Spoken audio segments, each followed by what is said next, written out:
McDonald's is miles ahead of the competition on many fronts. But is it enough to make it a good investment? Well, let's find out. McDonald's is one of the world's largest fast food chains. The company was founded in 1940 and has since grown to become one of the most recognized and respected brands in the world. The company operates in more than 100 countries with over 38,000 locations globally. McDonald's is also one of the largest employers in the world with over 210,000 employees worldwide. And just recently, McDonald's announced that it is preparing for corporate restructuring and most probably layoffs, and they didn't disclose how many employees could be impacted.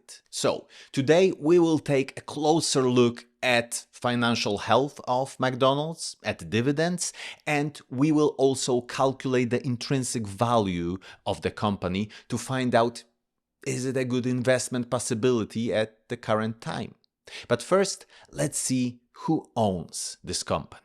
Individual insiders, that is an X with just 0.1% of the company owned by individual insiders. And we would like to see this number over 2%. So not the best beginning. And are individual insiders buying recently? That is an X. We see mainly sale transactions from insiders in the last 12 months. And do super investors own this company? That is a check. 3 super investors own this stock, including Robert Olstein and Thomas Russo. But are they buying right now? That is an X. But it is quite funny because we are talking about investors that have almost $9 billion under management. And in the last quarter, they bought 31 shares worth a bit over $8,000 and sold 83 shares worth almost $22,000. So not a huge change. And how is the financial health of McDonald's looking? Return on invested capital. That is a check at 18.1%. And we want to see this number higher than 10%. So this is very nice indeed. It shows that the management is doing a good job. And free cash flow growth? That is an X. It is only 5%. And we want to see this number over 10%, just like with return on invested capital. So we're just halfway there. Not that good. And what do we know about net profit margin? It is a massive check with 25.4% margin. That is great on its own, but when we compare it to the sector median, it is even more impressive. The sector median is 5.2%. If we look at the main competitors, Restaurant Brands International is at 15%, Starbucks is at 10.2%, and Chipotle Mexican Grill is at 9.6%. So McDonald's really has an incredible position in this market. And now let's take a look at shares buyback. It is a check. In the last 10 years, they bought back 26.3% of the company's shares. So this is great. Just by holding the shares, you get a substantially bigger chunk of the company. And how is the debt situation looking? It is an X. It would take them almost 5 years to pay the long-term debt with a current free cash flow. And we would like to see this number under 2 years, so unfortunately, that is not perfect. And now let's take a look at McDonald's dividends.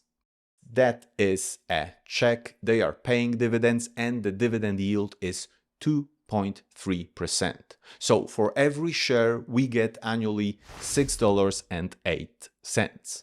And the payout ratio? That is an X at 56.7%. And we want to see the payout ratio somewhere between 20 and 50%.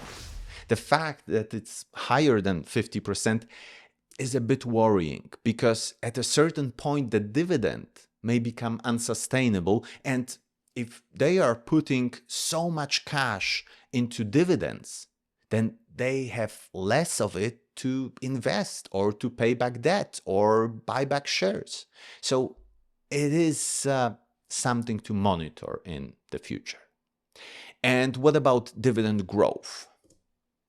It is a check at 8.1% 5-year growth rate. So that is nice, and the dividend is growing for the last 21 years. Not bad. Okay, so now let's value this company using a discounted cash flow formula.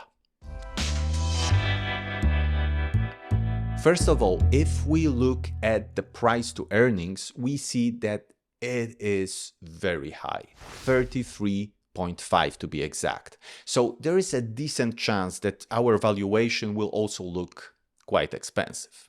Okay, so we will have to estimate the growth of McDonald's for the next 10 years, and we will make 3 scenarios: low, medium, and a high one. In the low scenario, we will estimate a growth of 5% for the first 5 years and then 4% growth. In the medium scenario, 6% and then another 6%. And in the high scenario, 8% for the first 5 years and then 6% till year 10. So with such estimates, the intrinsic value in the low scenario is $106, in the medium $122, and in the high one $136. But we have to always add a margin of safety. I use a 30% one, and that is right for my personality. I feel safe with such a room for error. But of course, you can use a different margin that is right for you.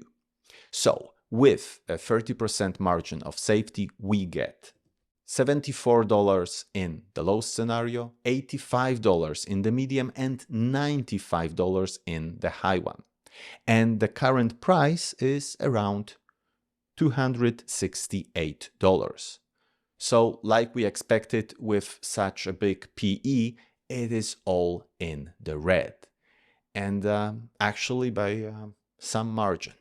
So we have a company that is an absolute leader in its sector, with an incredibly strong brand and profit margin and a nice return on invested capital. They are also paying a generous dividend and buying back shares on a big scale. The things we can be worried about: the debt and small participation of individual insiders in owning the company. Well, and of course, a pretty high price. And we know that when we buy a premium company, we have to pay extra. But at the current price, it just seems a bit too much, at least for my liking.